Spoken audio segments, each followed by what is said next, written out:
Let's talk about the time that J. Edgar Hoover blackmailed a Supreme Court justice and turned him into an FBI asset. Welcome back to Yesterqueers. My name's Amanda, and I'm a public historian of queer history. J. Edgar Hoover fancied himself as America's moral arbiter. He wasn't really a Republican or a Democrat, he was a Christian nationalist. And as Stanford professor Lerone Martin notes in his book, he structured the work of the FBI as a cross between an inquisition and a crusade. Righteous white men protecting their good Christian nation from the heathen influence of atheists, communists, liberals, queer people, sexual deviants, immigrants, and black people. Hoover even hired Jesuit priests to train FBI agents as spiritual warriors.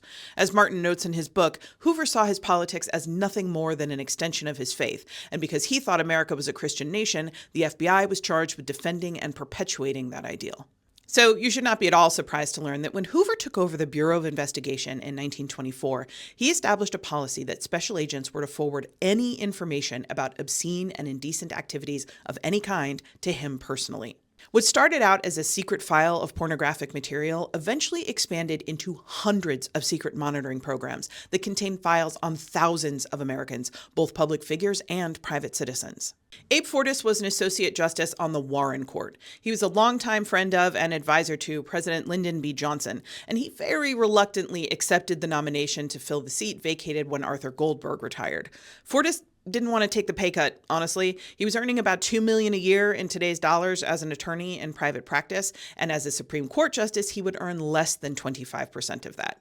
But LBJ eventually convinced him, and he was sworn in on October 4th, 1965, securing the Warren Court's liberal majority. Fortas is an interesting guy. As part of the liberal majority on the Warren Court, he was involved in enshrining some of the rights that we now take for granted. But he was also a little ethically squishy right from the start, because his elevation to the position of Supreme Court Justice did not impact his relationship with LBJ at all. He continued to attend White House staff meetings as an advisor, he and his wife continued to socialize with the Johnsons, and he and LBJ spoke on the phone regularly. Fortas was also friendly with Hoover's advisor and the number 3 man at the FBI, Cartha Deke DeLoach, with whom Fortas had worked on damage control when one of President Johnson's aides was arrested for allegedly making a pass at a man in the basement of a YMCA in the early 60s. They were so friendly, in fact, that Fortas passed information to DeLoach about confidential discussions among the justices, and he made sure that the FBI's policy of sometimes advising people of their rights when they were detained was praised in the court's decision on Miranda v. Arizona. That is the court ruling that established the Miranda warning. In July of 1967, Hoover received a report from the Washington field office that one of their most reliable informants in the gay community knew of a young hustler who claimed to have had sex with Abe Fortas on several occasions before he joined the Supreme Court. The story was made even worse by the fact that it was unclear whether or not the person who was claiming to have had sex with Fortas had been over 18 when it happened. Hoover already had a massive file on Fortas, who he considered both a sniveling liberal and a useful asset because of his political connections. So as soon as this information crossed his desk, he dispatched DeLoach to go talk to his friend. Was Fortas actually gay or bisexual? We don't know. He denied the allegations vehemently, of course, and his biographer Laura Kalman described Fortas as enthusiastically heterosexual. But, on the other hand, Bobby Baker, a one-time political advisor to LBJ, said offhandedly in a 2009 interview with the Senate Historical Office that both Fortas and his wife Carolyn were gay. So we don't know, and it doesn't matter. If the FBI had leaked that information, or worse, made an official report, it would have destroyed Fortas's life, whether it was true or not, and both Hoover and Fortas knew that. DeLoach told Fortas that Hoover wanted to make sure that this information was discreetly and informally brought to Fortas's attention, that the FBI would be taking no action on this information, and that the director just wanted Fortas to have access to it for his own personal protection and knowledge. Fortas expressed the appropriate amount of gratitude to DeLoach and asked that his thanks be passed on to the director for handling the matter so thoughtfully.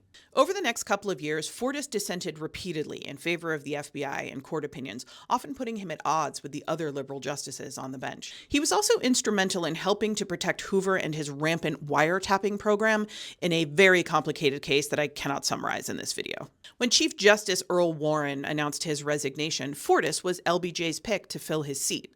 The White House was counting on the FBI to support Fortas's nomination as Chief Justice. LBJ didn't know that Fortas was an FBI asset. When Senators Robert Griffin and Strom Thurmond approached the FBI about digging up dirt about Fortas that could scuttle his nomination, DeLoach told them that they couldn't possibly get involved until the Attorney General gave them permission. Republicans ended up filibustering until LBJ withdrew Fortas's nomination, and Fortas's career-destroying secrets remained safe with Hoover and his top 2 lieutenants. In the end, Abe Fortas destroyed his own Supreme Court career by taking a $20,000 payment, about $200,000 today, from Lewis Wolfson's family foundation for consulting work. Now, taking the money was not illegal. Other Supreme Court justices had consulting gigs. But Lewis Wolfson was the country's first corporate raider, and the money was seen as a potential bribe because he was trying to appeal his conviction to the Supreme Court. The court declined to hear his case, and Fortas returned the money, but the optics were terrible, and Fortas knew that there was much more damaging information hanging over his head.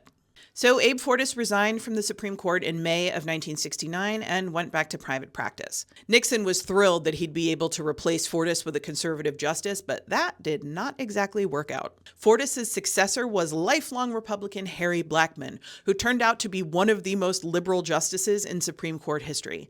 He's probably best known for authoring the court's opinion in Roe v. Wade. That's it for today. As always, more information, including sources and further reading, is available in the usual place.